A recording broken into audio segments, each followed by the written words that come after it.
Hey future millionaires, welcome back to my channel. Today we are talking about how to budget as a business owner. And I feel like this is really important because, when starting a business, there's lots of expenses. And also, if you're self-employed, which, you will be when you start this business, you've got to be looking at how to pay yourself, how to cover your expenses, if you have a team, how to cover payroll, and just everything. So I really wanted to go over my tips and how I've been doing it with my business, and also things you can do even just starting out. So grab your notebook, grab a pen, and of course, let's get into these gems. Ellie talks money to create the better days. Business, money, life, the Ellie way.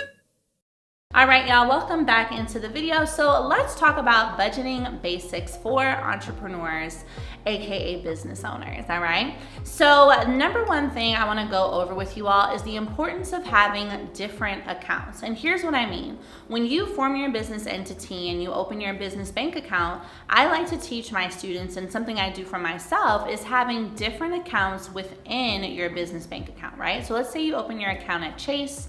You want to have an account for your income. So this is where all your sales come in, invoices, etc.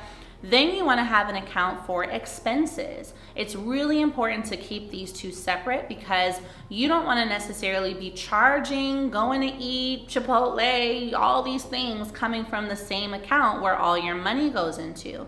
It's a lot more neat and also better for bookkeeping to have a separate account just dedicated to expenses. And I'll break this down for you in a second. The third type of account you want to have is for taxes. So we don't like to talk about it, but business owners do pay taxes, and it's a good habit to just put some money in that account so when tax season comes around, you're already ready to go, okay? What is that, 3? Yes. So the fourth type of account is you want to have a business savings account. Now this is something I keep separate from taxes because in addition to setting some money aside for taxes, you also want to just have some money for your business, right? This is to have in case you need to reinvest, in case you need to pull out for anything, it's just really key. And then the fifth type of account, which is optional at this level in your business, I always call my investment account.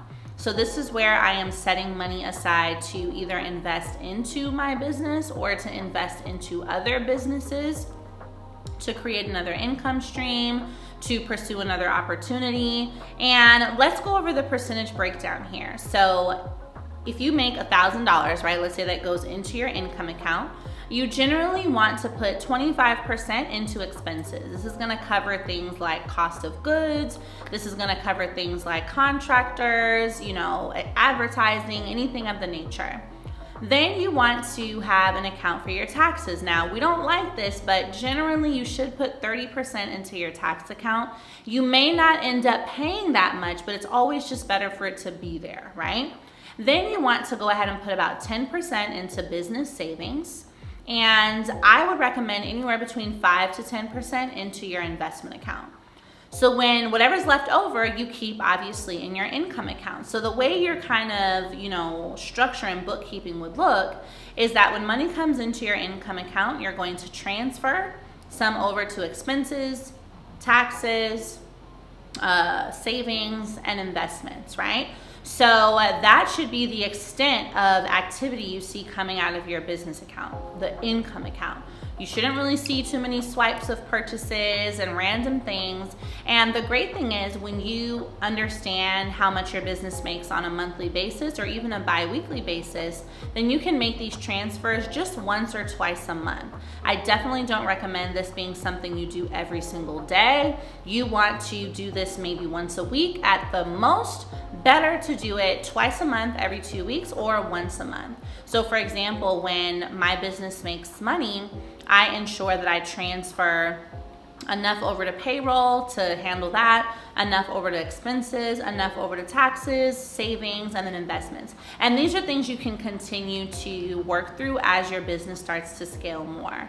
But this system is really important to being able to track what your business is making and how much it's spending. And then as well, when it comes time to getting a business line of credit and they ask you for a copy of your bank statements, you want to give them the statements from your income account. And that's why we want to keep it clean. We don't want to see Chipotle and Office Depot and girl, I don't know. We don't want to see all that coming out. You want to see deposits and transfers, okay? So the second thing I want to talk to you all about with budgeting is like advertising and marketing costs. A lot of questions I get from my students and followers, well, how much should I be spending on advertising and marketing, and I don't have enough for ads and da da da da. And listen, marketing your business is important, but we are not in a time where you have to spend 20, 30, 40, 50, hundreds of thousands of dollars on ads. Yes, when you get to the point of spending that, it will help your business, but at the beginning, you don't have to. Let me tell you guys something. I've grown my business to a multi-seven-figure business, and I have never once paid for a Facebook ad. And it's not even because I'm like anti-Facebook ads, but at the beginning, I didn't have the money for it. And then once I got in the habit of just organically marketing my business, I didn't really see the need to add that extra cost yet. Now, it is something I'm looking at going into the future of my business, but the way that I recommend you estimate it is you want to be able to comfortably set aside about 20% of what you make to put towards ads. And if you hire a good ads person who knows what they're doing, they should be able to take that 20% you're giving them and give you back double, okay? That's the goal. You want to make sure that your ads are resulting in profit, and that's why I say don't just throw money out there willy-nilly until number one, you can comfortably afford it, and secondly, until you found someone who can do it for you, okay? Because listen, I tried to do my own ads and I got my Facebook account all messed up. So don't do what I did. Hire someone. It's totally worth it. And then that more ensures that you'll actually make revenue. Okay. All right. So the third thing I want to go over with you all is calculating your revenue. And this is really important. And I feel like a lot of business owners need to know this. Not only calculating your revenue, but determining what your price point should be. So you kind of want to look at, okay, how much are my goods, right? So if you're selling a physical product or a digital product, let's estimate that. What's my hourly rate, so to speak? So if you were still at your job, or if you're looking at how much you would charge someone for a one-on-one, you want to look at that. And then you want to look at if are there any additional costs like fees, monthly subscriptions in order to run your e-commerce platform or your consulting platform. All of those are things you want to build in. Now, whatever that total number is, generally you want to look at minimum, multiplying that by 3 to come up with a good price for your products. And this ensures that you always have at least a 3 times profit margin. So if your costs of everything, right, fees, goods, etc., is $10, right, you want to multiply that by 3 and price your product at $30. This always ensures that you're going to have about 60% in profit. Now, you can always go up from there depending on what the market is dictating, but this is how you can really come up with that first step of how much should things cost, and also how much should I be spending. A general rule of thumb is to have a profit margin of 50%. I like to have a little higher profit margin, so that means I'm looking at how to make my costs lower or raising my price point. And that's a really key thing, because you want to look at, okay, what kind of life do you want to live with having your business, And most of the time you're starting your business because you want to make more money. So you definitely want to see, okay, how can I be a little higher than this 50% and maybe be at 60% or even 70%, right? And it's very possible now with e-commerce, with drop shipping, with consulting, with ebooks and classes. There are a lot of ways to have really low expenses and a cost of your goods and have a higher profit margin.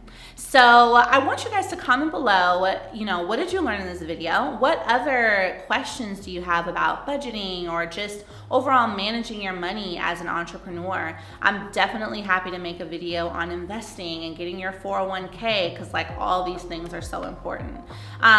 So we can go from there. All right. Well, y'all, you're my favorite. Make sure you click down below to follow me on all the other platforms, and I will see you in the next video.